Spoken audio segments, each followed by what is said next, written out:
Hello दोस्तों, कैसे हैं आप सब लोग। आशा करती हूँ आप सब लोग अच्छे होंगे, स्वस्थ होंगे, मस्त होंगे। मैं आज आई हूँ आप लोगों के पास एक नई कहानी के साथ, जिस कहानी में माँ और बच्चे का एक प्यार दिखाई दे रहा है। कहानी का नाम है पुराना स्वेटर, माँ की यादें। पार्ट 1, यादों का दरवाज़ा खुलना। दिल्ली की सर्दियाँ हमेशा से ही तेज़ थीं, लेकिन इस बार तो सर्दी हवा में नहीं, आर्यन की ज़िंदगी में भी उतर आई थी। सारा दिन ऑफिस में भाग दौड़, बॉस की डांट, अकेले फ्लैट में लौटना, सब कुछ उसे अंदर से थका चुका था। शाम का वक्त था, आसमान हल्का धुंधला और खिड़की के बाहर कबूतर किसी बात पर झगड़ा कर रहे थे। आर्यन ने थककर अपना बैग एक तरफ फेंका और अलमारी खोलकर अपने कपड़े ढूंढने लगा। उसके हाथों में फाइलें, कपड़े, कुछ पुरानी रसीदें और अचानक एक कोने में दबा हुआ पुराना भूरा स्वेटर दिखा।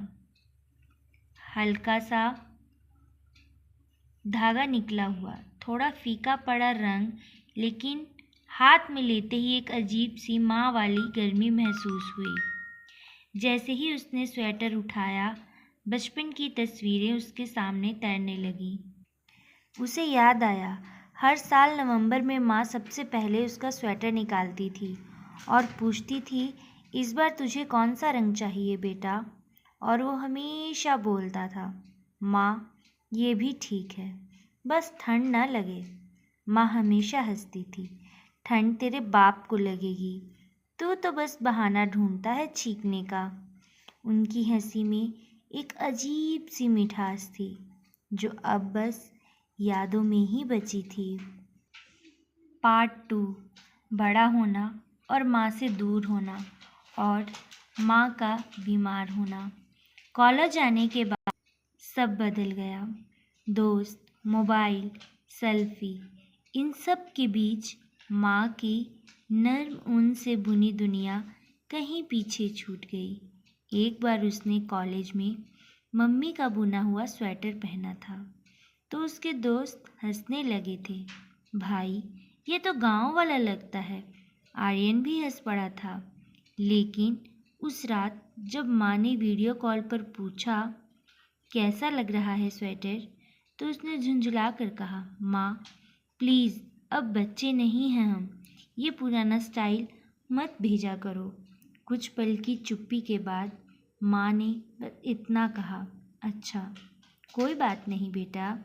लेकिन उनके चेहरे पर आई हल्की उदासी उसे याद नहीं रही। अब याद आई और बहुत गहरी लगी। आर्यन ने स्वेटर को सीने से लगाया और उसे एक और बात याद आई। कुछ साल पहले एक ठंडी रात में माँ तेज़ बुखार में थी।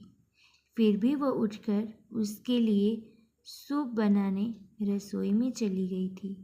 वो कहती थी, तेरा गला बंद ना हो जाए, ठंड जल्दी लग जाती है तुझे। तब वो चिढ़ गया था, माँ प्लीज़ सो जाओ, इतना भी क्या हो गया। आज वही बात उसके दिल में तीर की तरह चुभ रही थी। लेकिन माँ के जाने के बाद अब इन सब चीज़ों को याद करके कोई फ़ायदा नहीं।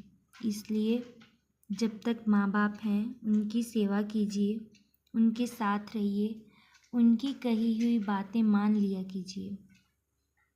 तो कैसा लगा आप लोगों को आज की कहानी? एक माँ का बच्चे से जुदा होना और एक बच्चे का माँ से जुदा होने पर माँ की याद आना स्वाभाविक है। उस टाइम पर हम जिस वक्त ये घटना होती है उस टाइम हम लोग ध्यान नहीं देते हैं, लेकिन ऐसा नहीं करना चाहिए और हर एक रिश्ते को अपना एक महत्व ज़रूर देना चाहिए। मिलते हैं अगली वीडियो में एक अगली कहानी के साथ। तब तक के लिए आप भी अपने माँ बाप का ध्यान रखिएगा और उनकी सेवा कीजिएगा और उनकी कही हुई हर बात को ध्यान में रखिएगा। Thank you so much. मिलते हैं अगली वीडियो में।